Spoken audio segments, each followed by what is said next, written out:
as we do every week, time for our flowers. Last week, I gave it to Mr.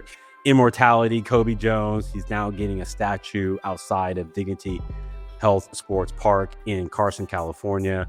The quintessential Southern Californian soccer player, UCLA, LA Galaxy, World Cup, but also went to England, went to Brazil, and challenged himself all over this beautiful globe. So my flowers last week went to Kobe. Congratulations. This week, going across the pond, and I'm going to give my flowers to Marcus Rashford. I think sometimes the first move is the hardest move, and I believe the best is ahead for him. He's going to a Villa side, Aston Villa, on loan that I think could use his services, particularly how they just went and got a bag on John Duran, who's being flipped like a hot house in the housing market back in the 2000s. He goes to Saudi Arabia. I digress. Marcus Rashford, who has been a guy who stood up against racism, who stood in the headwinds of discrimination, and someone who has led the line for club and country.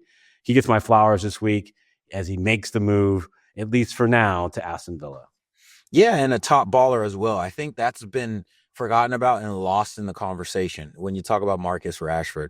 He's a player that was literally one of, if not the best Man United player a season and a half to 2 seasons ago, where it was a foregone conclusion that when Man United needed a spectacular moment, it was coming from Marcus Rashford. And like you mentioned, that's not only on the field, but off it as well.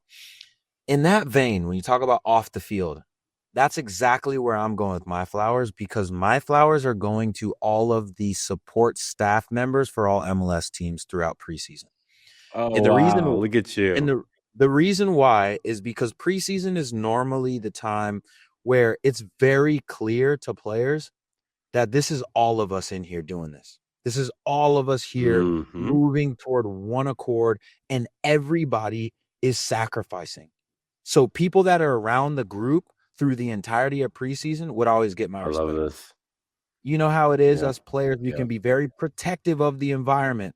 So sometimes you don't necessarily want people that will just show up and say and sit down in the film room. Hey, who is you?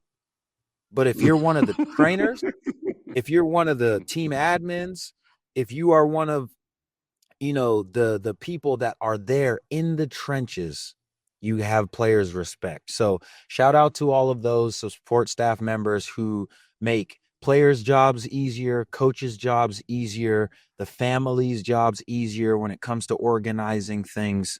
It doesn't really get shouted out enough, but preseason is y'all's time to shine. So when the team gets back in market, everything runs smoothly. I appreciate each and every one of y'all, and I hope preseason is not so bad as sometimes it can be for y'all.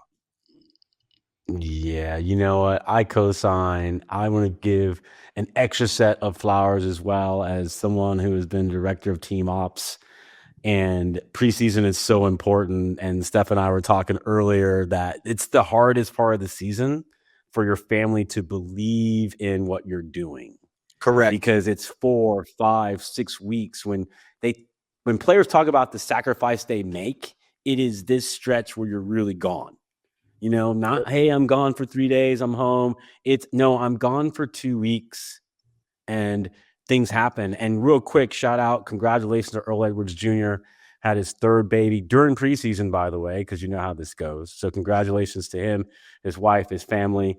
But that's what happens. Life happens. And it's just such a great shout out by you, Jalil. You always have a great sense of who needs what when. And it's these folks in the dog days of preseason in February who are grinding just like the players. And you do earn your respect in operations as the kit man or woman, a performance coach, whatever it is. You earn your real street cred during preseason. Just like you said, and for players, from 5v2, I think the players know from the jump who on the staff is legit and can operate at a high level. So well said, as always, Jalil, for shouting out the people who don't always get shouted out. So credit to them as well.